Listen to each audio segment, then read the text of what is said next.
अब जरा सुनो तुम्हारा कप्तान चीज क्या है और उसका अल्लाह पे ईमान देखो। 2013 का इलेक्शन हो रहा है। शाह जी आप मुल्तान में कैंपेन कर रहे थे, मैं खान साहब के साथ पेशावर में, मैं गाड़ी में बैठा हुआ, खान साहब आगे बैठे हुए, तो खान साहब के पास मैसेज आया। उन्होंने मुझे पीछे मुड़ के देखा, उन्होंने कहा असद ये मैसेज आया है कि फौरी खतरा है, यहां से निकलें आप। तो क्या किया जाए? मैंने कहा खान साहब दिन का तो तकरीबन सारा जो हमने काम करना था वो कर लिया है, तो अब निकल सकते हैं। अब सुनो जरा कप्तान को। फोन कहते हैं हाँ ठीक है, फोन रखा, गाड़ी का दरवाजा खोला और अवाम में जाके खड़ा हो गया। वो अल्लाह ताला पे यकीन रखने वाला आदमी है, बुज़दिलों नहीं डरा सकते उसको।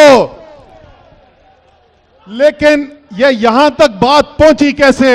जरा सा देखो, जरा गौर से सुनो कि यहां तक बात पहुंची कैसे। सबसे पहली कोशिश की कप्तान को रास्ते से हटाने की, साजिश की, बैरूनी मुदाखलत हुई। क्या कहते कौमी सलामती कमेटी का के इजलास की कार्रवाई का एलानिया, वाज़े बैरूनी मुदाखलत, जमीरों की मंडी लगाई गई। सिंध हाउस के अंदर, मेरियट के अंदर जमीर खरीदे गए। समझा कप्तान हट जाएगा आगे से, लेकिन कप्तान ने क्या हटना था। 10 अप्रैल को देखा कौम निकल आई, कप्तान के साथ खड़ी हो गई, नहीं रोक सके। फिर इन्होंने कोशिश की चलो सियासी तौर पर इसको मार देते हैं।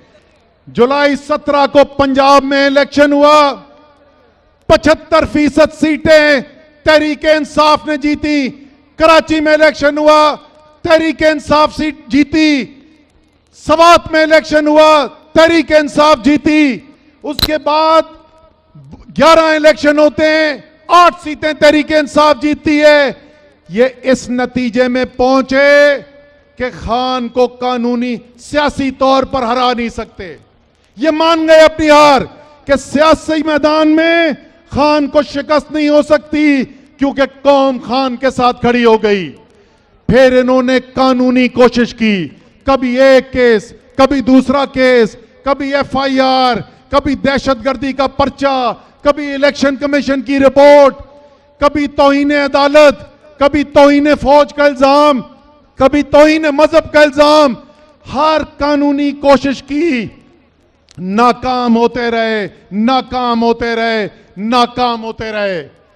लेकिन खान तो अब उनके लिए खतरा बन चुका था। उनको नजर आ रहा है कि अगर खान को नहीं हटाया तो ये कौम तो हकीकी तौर पे एक आजाद कौम बनने जा रही है।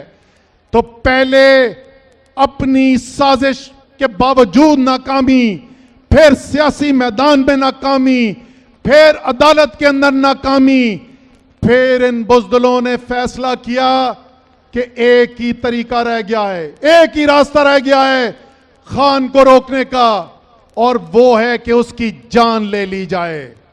लेकिन बुज़दिलों तुम्हें पता नहीं है, क्योंकि अल्लाह पे ईमान नहीं है। अगर अल्लाह पे ईमान होता तो वो हरकतें ही ना कर रहे होते जो ये कर रहे हैं।